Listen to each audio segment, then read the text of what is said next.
Ya, listo. Vamos a empezar orando, ¿les parece? Para arrancar. Vamos a orar. Te damos muchas gracias, Dios, por el día de hoy. Gracias porque hoy apartamos para ti y queremos glorificarte en todo lo que hacemos y hoy recordar, pues ciertamente, nuestra relación contigo en función de este reino y por la resurrección de Jesús, reunirnos para estudiar tu palabra. Bendice este tiempo, quédate con nosotros, está con el resto de nuestra iglesia y gracias por tus cuidados, en el nombre de Jesús. Amén. Muy bien, perfecto. Bueno, yo había pensado en solamente tocar las bienaventuranzas, pero pienso que va a ser bueno tocar el sermón completo. Este sermón que llamamos el sermón de la montaña o el sermón del monte. Entonces vamos a abrir la posibilidad de leer y estudiar un poquito el resto del sermón del monte. Así entonces nos encontramos en el capítulo 5, versículos 13 a 16, ¿verdad?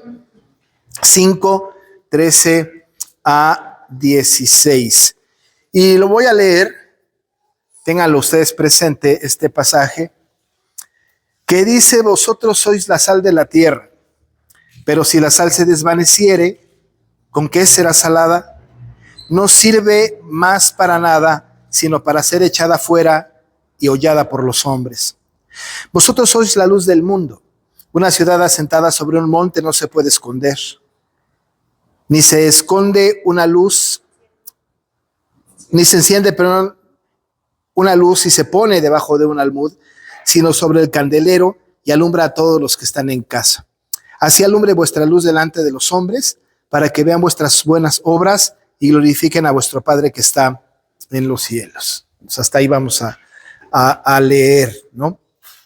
Para traer a cuenta el texto que acabo de leer, tenemos que pensar en la unidad de pensamiento del sermón completo. Y en algún momento comentábamos acerca del sermón del Señor Jesús en ese día, en ese momento, ¿no? De que los discípulos suben al monte con Cristo. Y entonces el Señor da un mensaje, un sermón maravilloso, que si nosotros lo leemos de corrido, no nos tardamos mucho. Es decir, que no creemos y no debemos de creer necesariamente que las palabras escritas en esta porción de los capítulos 5, 6 y 7 fueron todo el sermón.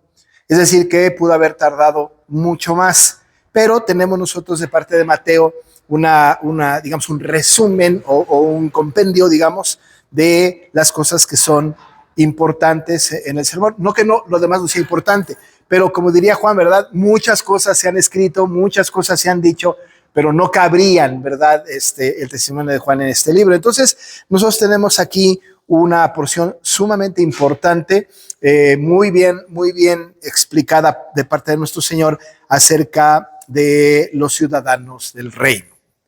Y también tenemos que tener en cuenta que este sermón, y ahorita muchísimo más, va a ser más notorio, que este sermón está dictado, está dicho para gente nacida de nuevo, ¿no es cierto? Es para creyentes en el Señor, no es entonces como para todo el mundo. Todo el mundo tiene acceso a esta lectura, pero verdaderamente tiene que ver con la gente regenerada, pues los nacidos de nuevo. Eso es una cosa que es sumamente importante que distingamos de este sermón. La otra cosa que establecimos desde el principio es que este es un sermón que es contracultura, ¿no? Y quise enfatizar, no es anticultura, pero es contracultura, que mientras que la cultura del mundo dice y establece algunas verdades, el Señor establece verdades no diferentes, pero con matices distintos, dignos de ciudadanos del reino. Entonces estamos hablando de un sermón solo para regenerados,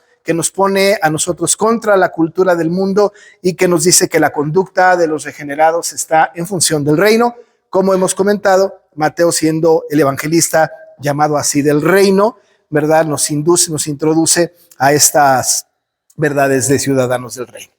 Y bueno, entonces el Señor sube al monte y enseña este sermón maravilloso a sus discípulos y empieza con las bienaventuranzas, que ya fuimos como desmenuzando, como leyendo y estudiando un poco cada una de las bienaventuranzas.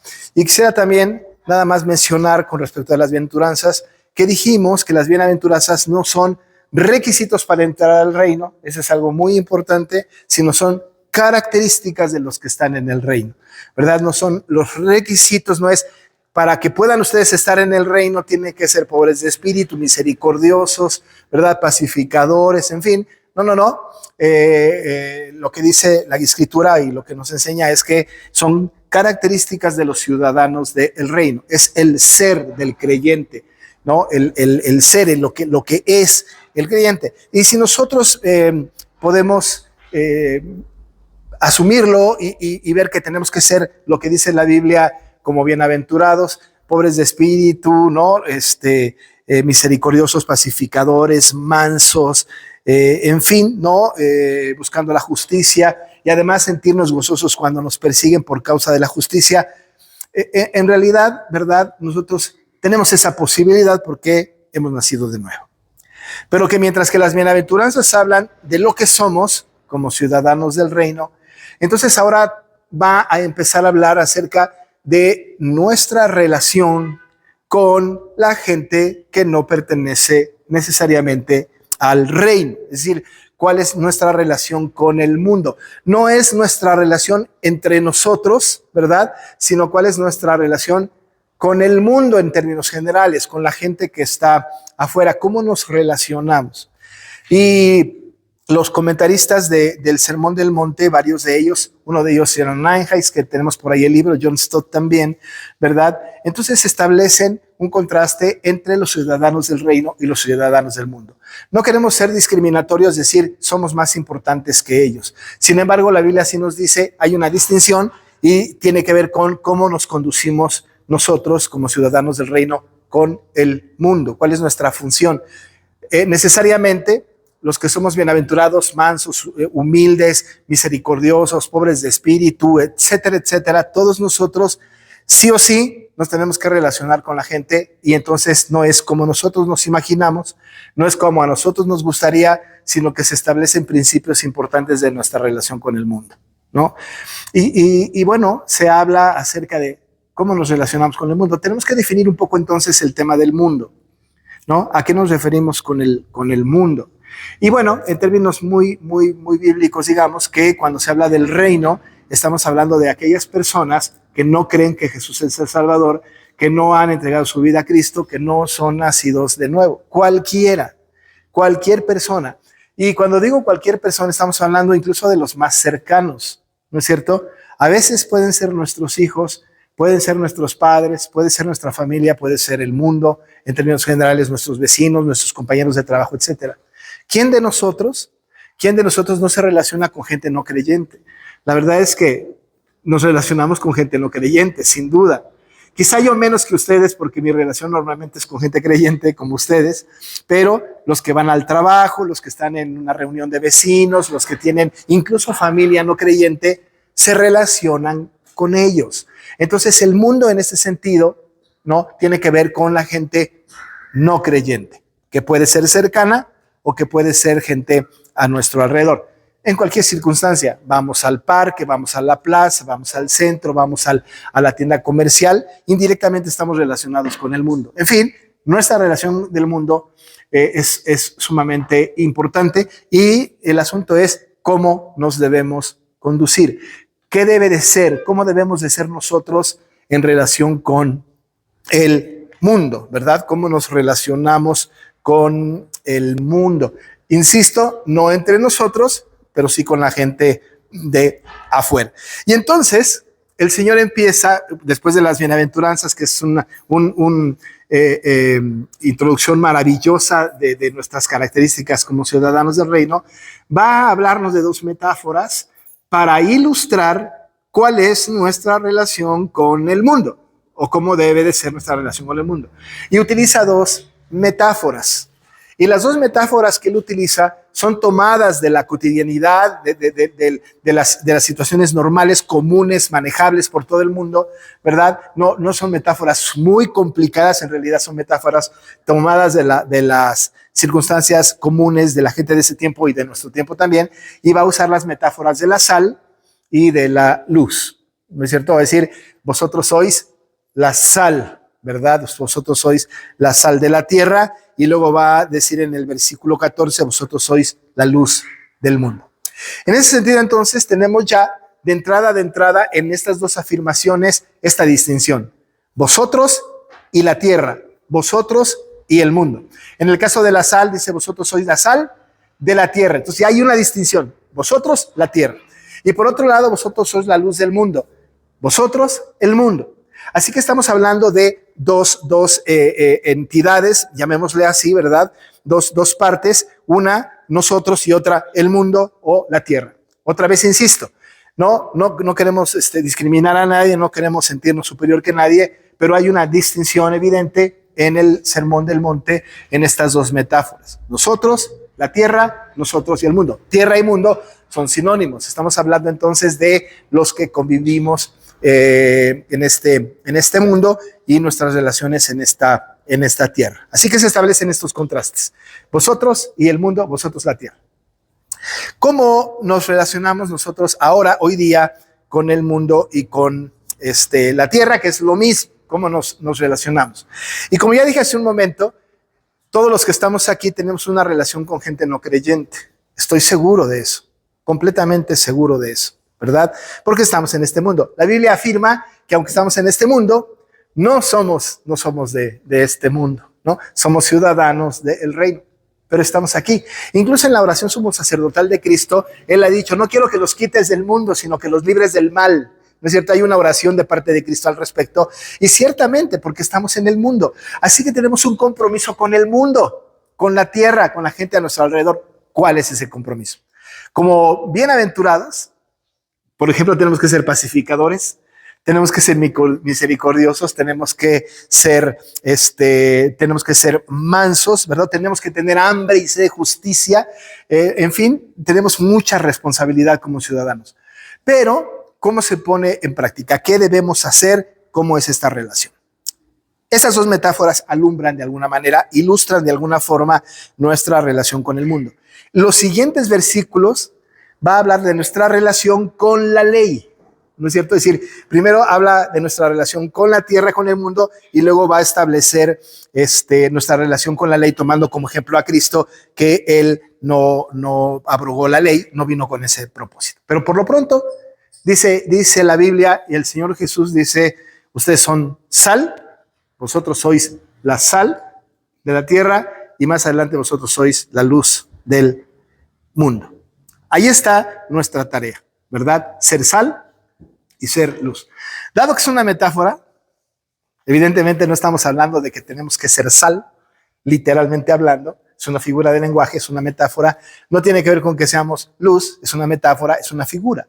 Y de hecho tenemos que tener mucho cuidado con esto, porque la Biblia testifica del mismo Jesucristo que Él dice de sí mismo: yo soy la luz del mundo, ¿no? Es decir, él pone como, digamos, el ejemplo, y luego aquí dice que nosotros somos también la luz. Habría que entonces tener o entender el contexto en el que está escrito este pasaje.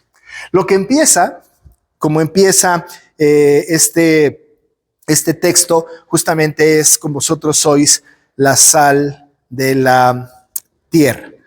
Ahora, ¿a qué se refiere, verdad? Cuando hablamos de que nosotros somos la sal de la tierra, y dice el texto, ¿no?, que somos la sal de la tierra, y si la sal se desvaneciere, ¿con qué será salada? No sirve más para nada, sino para ser echada fuera y hollada por los hombres. Tenemos una tarea y un riesgo. La tarea que tenemos entonces es ser sal. Hay una expresión o una forma negativa y una forma positiva de ser la sal, ¿verdad? La negativa, y no es mala, sino está en este sentido, ¿no? Tenemos que hablar que la negativa es la de retardar la putrefacción, ¿no? Son la sal de la tierra y retardan la putrefacción. Y la positiva es resaltar el sabor. Entonces, piensen en estas dos cosas. Por un lado, retardar la putrefacción. Ustedes y yo sabemos que la sal en aquel tiempo, y en cualquier tiempo en realidad, servirá para la conservación, ¿no?, de las cosas que se podían echar a perder, específicamente la carne. Y claro, se ponía en una cama de sal, y la sal permitía que durara mucho tiempo, es decir, que se mantuviera en un buen estado, y en estricto sentido evitaba la putrefacción. lo que hacía era que la conservaba en su estado más natural posible y evitaba la putrefacción. En ese sentido, la sal en aquel tiempo como ahora tiene el mismo sentido, tiene exactamente la misma intención. Pero también tiene otro sentido la sal. El otro sentido positivo que acabo de mencionar tiene el sentido de dar sabor, ¿verdad? De sazonar. Y nosotros eso sí lo entendemos muy bien, ¿no? Cuando vamos a alguna comida en casa o en algún lugar, a veces decimos, le falta sal, ¿no? Es decir, la sal da sabor, la sal hace que las cosas sepan, digamos, de alguna manera un poco mejor. Claro que en nuestros tiempos algunos tenemos que bajarle a la sal, ¿no? Sobre todo los que tenemos la presión alta, qué sé yo, nos prohíben la sal y bueno, hay que evitar. Hay quienes cocinan sin sal incluso y me parece que está bien. Sin embargo, de todas maneras, nosotros atendamos el asunto de comer o no comer con sal. La sal da sabor, ¿no? Es decir, sazona, da sabor, le da sentido un poco más a la comida. Se degusta la comida y le da un sabor de alguna manera bueno, importante. Entonces tenemos las dos partes.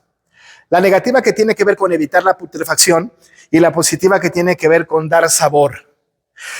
Luego entonces el Señor dice, ustedes son eso, ¿no? Viene el Señor y nos dice, ustedes son la sal. Siendo así, y entendiendo nosotros la metáfora que el Señor está utilizando, entonces tenemos que caer en la cuenta de que nosotros, como ciudadanos del reino, como nacidos de nuevo, estamos evitando la putrefacción. Pero la pregunta es, ¿de qué? ¿Verdad? Estamos evitando la putrefacción ¿de qué? Estamos conservando ¿qué?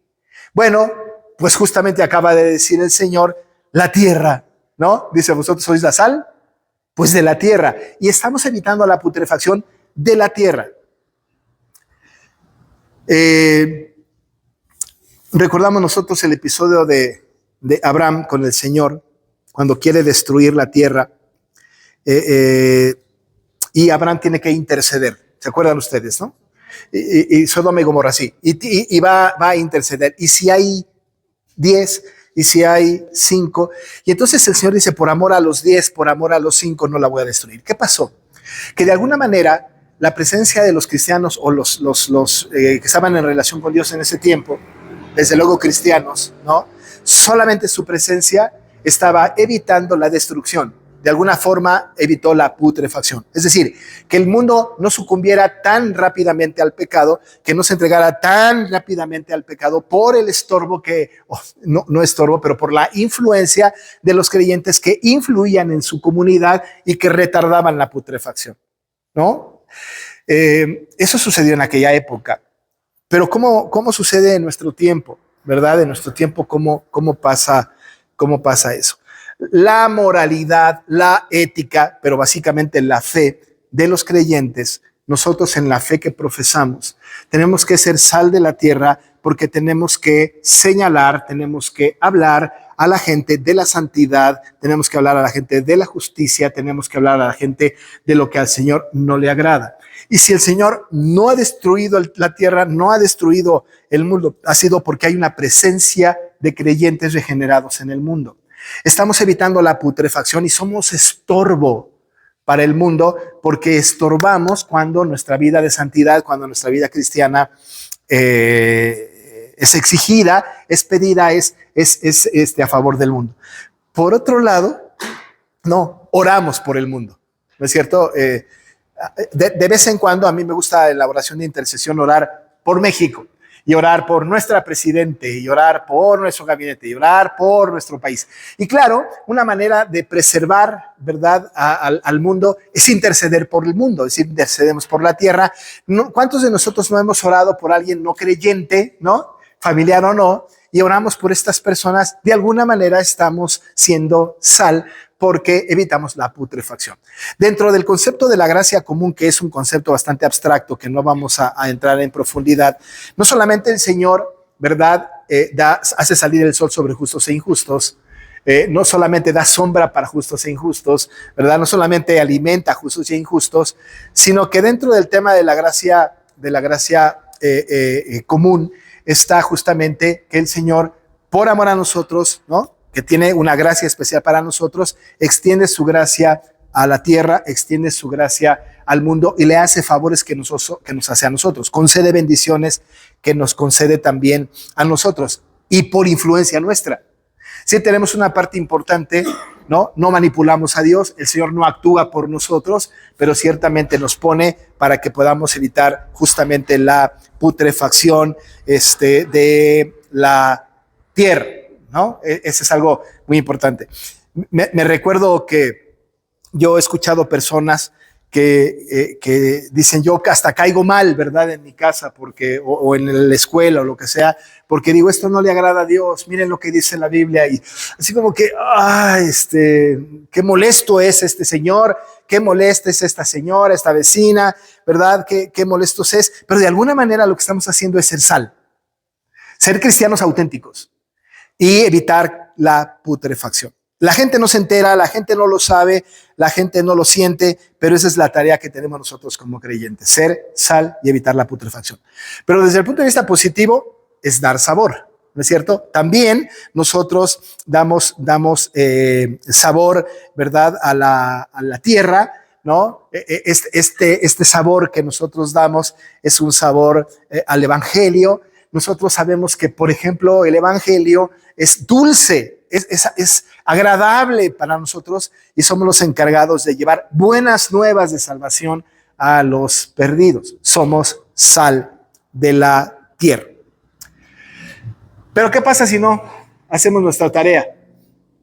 ¿Verdad? ¿Qué pasa si no cumplimos con esta tarea que tenemos de ser sal? ¿Qué sucede?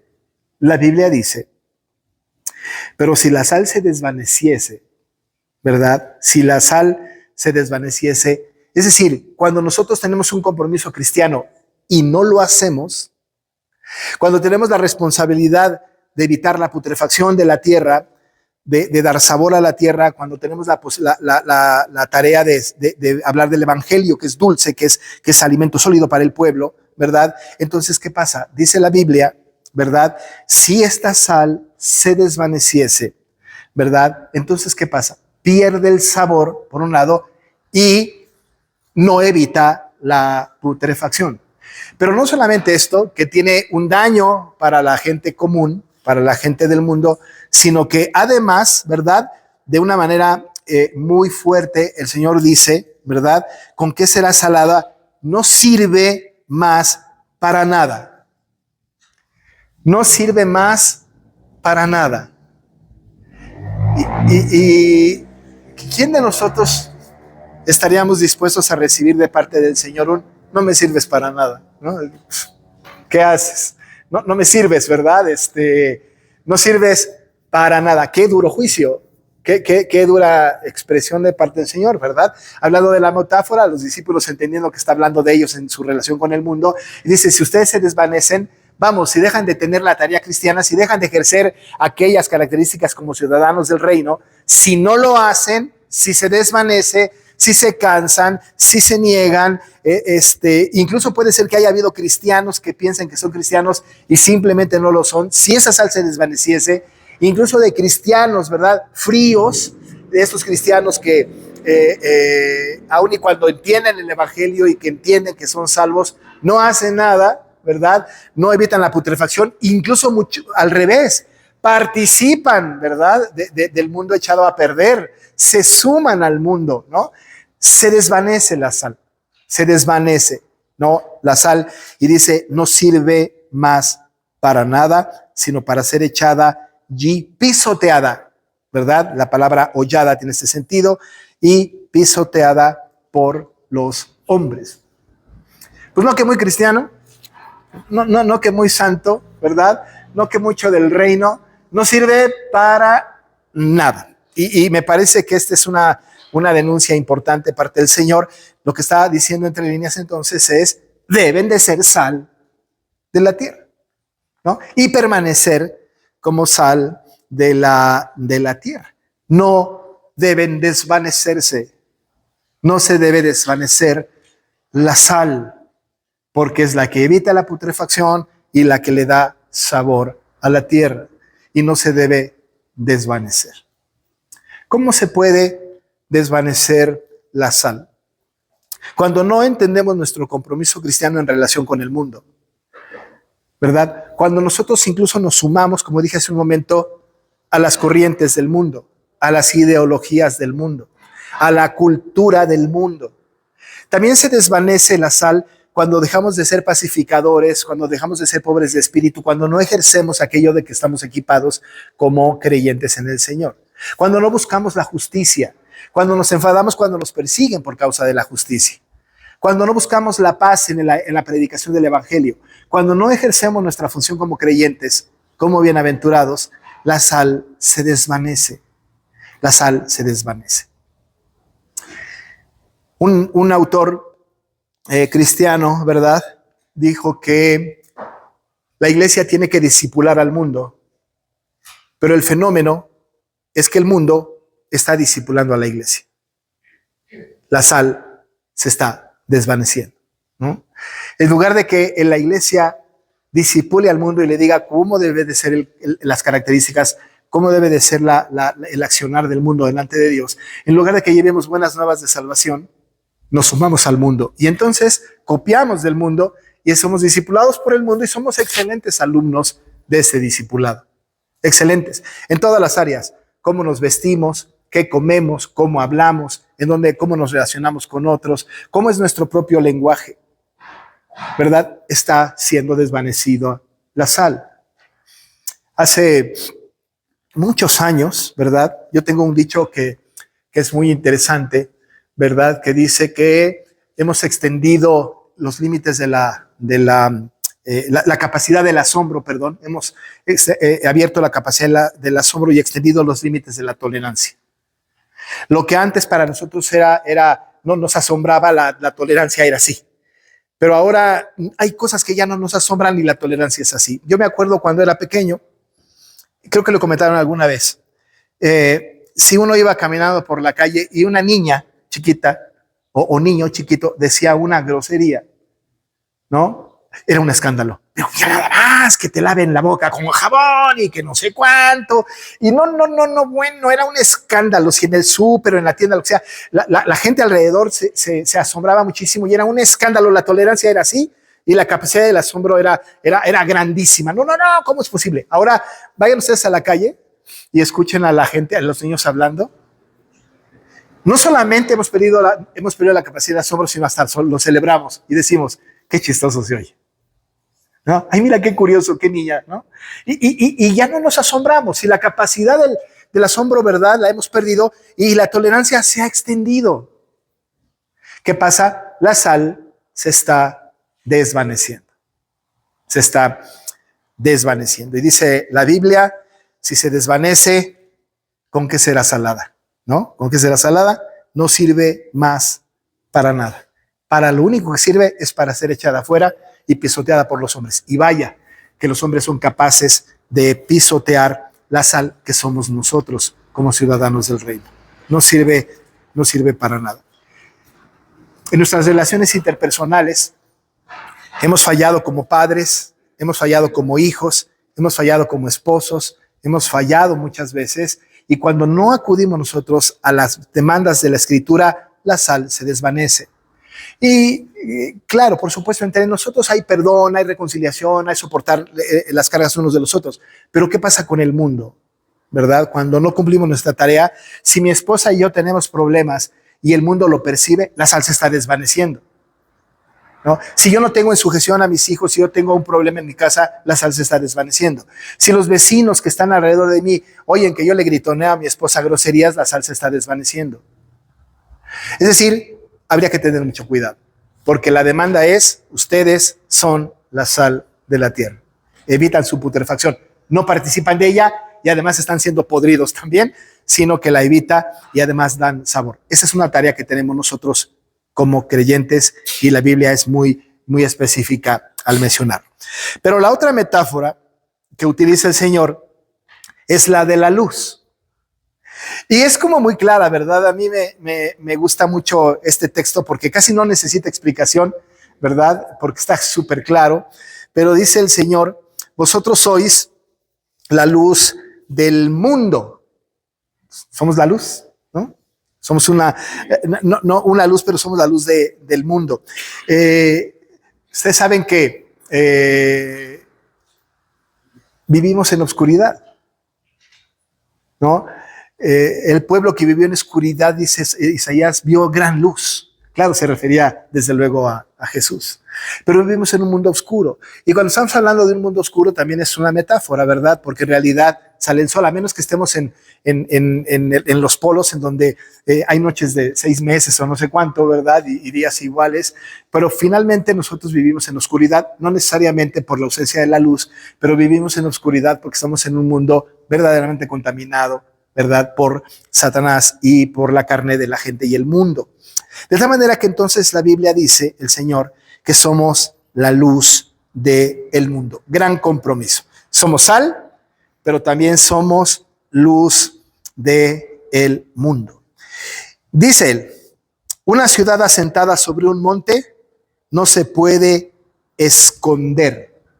Una ciudad asentada sobre un monte no se puede esconder. ¿Por qué? Porque se ve la luz. Ahora, conocemos nosotros, algunos de ustedes, yo sí conozco lugares, ¿verdad?, que están en la punta de la montaña y que en la noche está prendida la luz. ¿Cómo se esconde eso? Se ve a una distancia increíblemente lejos, ¿no? Yo me recuerdo, yo nací en la Ciudad de México, ¿verdad? Y no me da pena, ahí nací. Muchos de nosotros nacimos ahí, ¿no? Y estaba yo chamaco, y los que conocen la Ciudad de México sabrán que por ahí de los 60s en adelante, 70s, en la Ciudad de México, después de, digamos, más o menos de San Ángel, etcétera, hacia el Estadio Azteca y hacia allá no había casi nada. Terrenos y terrenos y terrenos y terrenos. Y a la distancia se encontraba una montaña. Por un lado estaba la del Ajusco y en fin, había como pequeñas cerros ahí alrededor. Y mi papá decía, ¿verdad? Un día vamos a ver que todo eso se va a llenar de lucecitas. Sí, porque iba llegando a la población, ¿no? Y entonces fue poblando, y si se dan una vuelta para allá, no solamente, ¿no?, en esa parte, sino muchísimo más, está súper poblado y se nota, es evidente, pero cuando no estaba, no era notorio. Oscuridad, solo oscuridad. Pero la luz hace que no pueda esconderse. Me acuerdo también cuando vivíamos en Playa del Carmen, que incluso de Puerto Progreso en Yucatán, pero también en Playa del Carmen, en una noche muy oscura, si uno se paraba en Malecón, se podía ver Cuba, ¿no? La luz. Sí, claro, desde luego no Cuba, no veíamos a la gente de Cuba, pero si ustedes han ido para allá en la noche, ¿no?, se podía observar, a veces de Playa del Carmen no, porque estorbaba un poco Cozumel, pero ciertamente de Puerto Progreso y de Playa del Carmen a lo lejos se veía, ¿no?, el resplandor, se veía la luz de Cuba, ¿no? Y era como presumible ese asunto, ¿verdad? Llegábamos a las visitas de noche, miren, ese es Cuba, ¿no? A veces se confundían con Cozumel, pero Cuba, ¿no? A la distancia era. ¿Por qué? Porque la luz lo evidenciaba, ¿verdad? La luz lo delataba. En el día no se veía, pero en la noche era bastante evidente. ¿Cómo se notaba? ¿Cómo testimoniaba de su presencia Cuba, la isla? ¿Cómo era evidente su presencia? Por la luz, ¿no? Si no había luz, no había una evidencia de su presencia. No había un testimonio de su presencia. Pero la luz evidenciaba su presencia, daba testimonio, aquí estoy, ¿verdad? Decía, aquí estoy. Y dice el Señor Jesús, ustedes son esa luz. Y no solamente la luz que se ve desde Playa del Carmen o de Puerto Progreso hacia Cuba, sino del mundo. ¿No es cierto? Somos la luz del mundo. Porque una ciudad asentada sobre un monte no se puede esconder, como Cuba o como esos lugares altos donde hay luz. No hay manera de que se pueda esconder. Ni se enciende una luz y se pone debajo de un almud, que era un cajón, ¿verdad? Almud para resguardar cosas. Ahora imagínense ustedes un cajón y meter la luz abajo. No es posible. Dice la Biblia, no se enciende una luz y se pone debajo de un almud, sino sobre el candelero y alumbra a todos los que están en casa. La intención de la expresión metafórica del Señor es que la luz, cuando está abajo, evidentemente puede de alguna manera como resguardarse, aunque la luz se encuentra salida, porque rompe la oscuridad, pero ciertamente cuando se pone en un lugar alto, abarca muchísimo más, ¿no? La luz en un lugar alto es un poquito más abarcante, ¿no? Abarca muchísima área. Si ponemos la luz abajo, en realidad no va a romper la oscuridad de todo el área, pero si lo ponemos arriba, de alguna manera rompe la oscuridad de todo lo que está en el entorno. En ese sentido, la luz, siendo nosotros la luz, estamos en un lugar alto, metafóricamente hablando, y estamos alumbrando al mundo de alguna manera muy metafórica, insisto, ¿no? Y alumbra, dice el Señor Jesús, a todos los que están en casa. Y por eso termina diciendo, así alumbre vuestra luz, ¿verdad? Así como el candelero alumbra a todos los que están en casa, así alumbre vuestra luz delante de los hombres. Así alumbre vuestra luz delante de los hombres. Nosotros, amados hermanos, somos luz del mundo. Ahora, la luz que nosotros reflejamos o la que tenemos no es luz propia, como algunas estrellas que tienen luz propia, otras no. Nosotros no tenemos luz propia, pero la luz que nosotros tenemos es un reflejo de la luz que es Cristo. Es decir, que Cristo es la luz del mundo. Cristo es la luz y Él, ¿verdad?, se refleja en nosotros y nosotros somos los responsables de expandir esa luz. Y como en un lugar alto y alumbrar a todo lo que está en casa. Así debe alumbrar nuestra luz delante de los hombres. ¿Y cómo? Se preguntará uno, ¿y cómo? ¿Verdad? ¿Cómo eso? ¿Verdad? ¿Cómo lo hacemos? Bueno, a través de las buenas obras. Porque dice el texto, así alumbre vuestra luz delante de los hombres para que vean vuestras buenas obras. Para que vean vuestras buenas obras. Hemos hablado en algún momento acerca de las obras, ¿verdad? ¿Cuáles obras? Somos fieles defensores y lo seguiremos siendo de que la salvación es por gracia y no por obras, ¿no? No son las obras las que nos salvan. Pero no estamos hablando de ese tipo de situaciones. Estamos hablando de que nosotros como nacidos de nuevo hacemos obras y son importantes. Santiago a los expatriados les dice que la fe sin las obras es muerta. Así que nosotros no hacemos obras para buscar la salvación, sino hacemos obras, ¿verdad?, para mostrar nuestra salvación. Esas buenas obras que nosotros hacemos tienen que ver con aquellas cosas que el Señor nos ha mandado por hacer. Y esas están específicamente explicadas en la palabra del Señor. Hay algunas cosas que son buenas, pero que no son las buenas obras que el Señor demanda de nosotros. Por ejemplo, si yo salgo aquí y le ayudo a atravesar a una persona anciana la calle para que no la atropellen, ¿verdad? Ese en realidad es algo bueno, pero no es una buena obra que el Señor de alguna manera nos pide. Es algo que lo puede hacer cualquiera, incluso una persona no nacida de nuevo, ¿no? Cualquier persona la puede hacer. Sin embargo, las buenas obras a las que la Biblia se refiere en diferentes partes tiene que ver con el acatamiento de la voluntad de Dios y las obras que Él pide que nosotros hagamos. Y muy específicamente en el contexto del Sermón del Monte, tiene que ver con ser pacificadores, ser misericordiosos, ser mansos, ¿no? Tener hambre y sed de justicia, en fin. Esas obras que muestran al mundo nuestro carácter cristiano y que de alguna manera reflejan a Cristo. Nosotros tenemos la responsabilidad entonces de las buenas obras, ¿verdad? Y nuestras buenas obras son las que alumbran, son las que son notorias. Mucha gente, ¿verdad?, nos ve a nosotros, a los creyentes, y nos dicen cosas como, ¿por qué eres tú así? ¿Por qué no eres como los demás?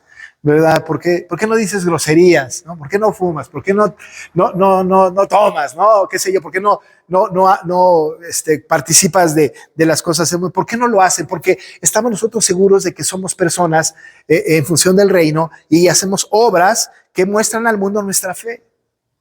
Así que cuando nosotros alumbramos, como un lugar alto, un candelero que esté en lo alto, nuestras obras lo hacen, ¿verdad? Alumbramos al mundo.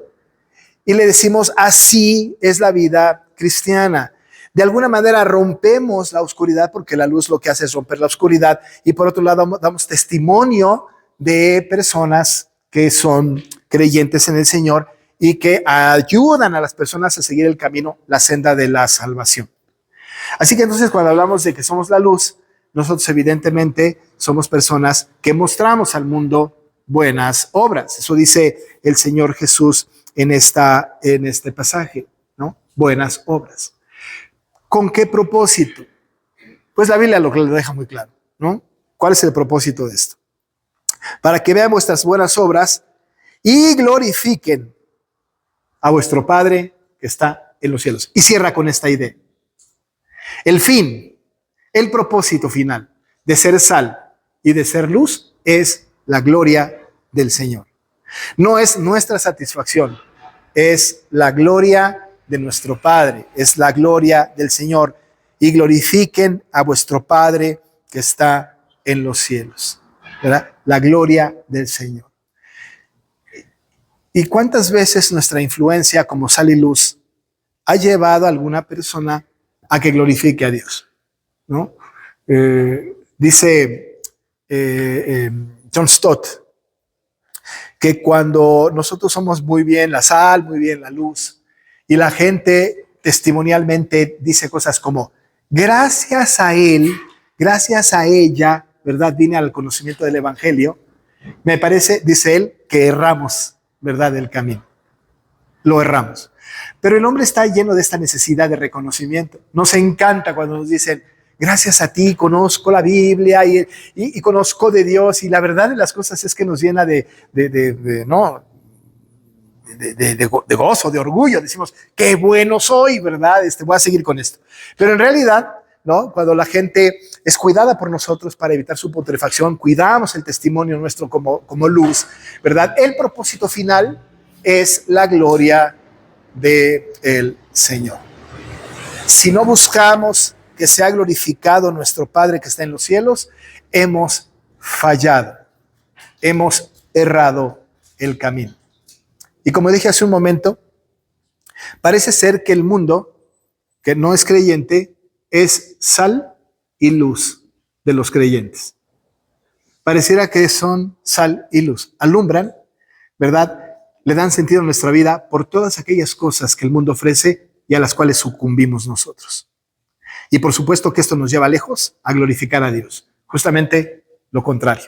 Pero cuando cumplimos la tarea de ser sal y luz, entonces estamos nosotros justamente en la posición de glorificar al Señor y cumplir nuestra tarea como personas de testimonio que buscan la verdad y que evitan que el mundo caiga en su estado tal y como está. Nosotros no tenemos pasión por los pecadores, tenemos pasión por Cristo. Y nuestra pasión por Cristo tiene que ver con la promulgación del Evangelio. Yo he escuchado por mucho tiempo gente que dice, es que tengo pasión por los pecadores. En realidad eso es un problema. Mi pasión es por Cristo. Es por Cristo. Y mi tarea es llevar a los pecadores a Cristo. Estorbarles un poco, evitar que caigan, suplicarles que vengan al arrepentimiento, evitar su putrefacción. Y por otro lado, a través de mis buenas obras, mostrarle la luz hacia el camino del Señor para que el Señor, nuestro Padre, sea glorificado. Así que el Señor le habla esto a sus discípulos, que lo entienden. Si esto le hubiera dicho a la gente del monte allá, a todo el mundo que antes estaba reunido ahí, mucha gente hubiera dicho, ¿quién sabe de qué está hablando Jesús? Pero se lo está diciendo a sus discípulos. Y a la distancia nos lo está diciendo también a nosotros. Pues vamos a cerrar aquí. A menos que tengan un comentario que hacer, una pregunta que comentar, nada. Bueno, pues vamos a terminar orando y con eso terminar. Les quiero avisar que la próxima semana nuestro hermano Giancarlo está a cargo. Sí, ya se acaba de enterar. Lo que sucede es que voy a la reunión de presbiterio a Matamoros y no estaré aquí el domingo, pero la actividad permanece. ¿Ibas a decir algo, Natanael? Sí, venga. Si bien la iglesia estará atacada de distintos frentes, distintas ideologías, creo importante que no solo nos preocupemos por el ataque, sino que estemos plenamente confiados que así se mantendrá y que no depende de nosotros mismos esta perseverancia de la iglesia, sino de quien ha llamado a su iglesia. No importa los ataques, no importa su fuerza, no es una batalla de iguales fuerzas, sino que Dios ha traído a su iglesia con ese propósito y para siempre sí. Permite leer Isaías 59, 20, 21 dice: y vendrá el Redentor a Sion, y a los que se volvieren de la iniquidad, dice Jehová. Y este será mi pacto con ellos, dijo Jehová. El Espíritu mío que está sobre ti, y mis palabras que puse en tu boca no faltarán de tu boca, ni de la boca de tus hijos, ni de la boca de los hijos de tus hijos, dijo Jehová, desde ahora y para siempre.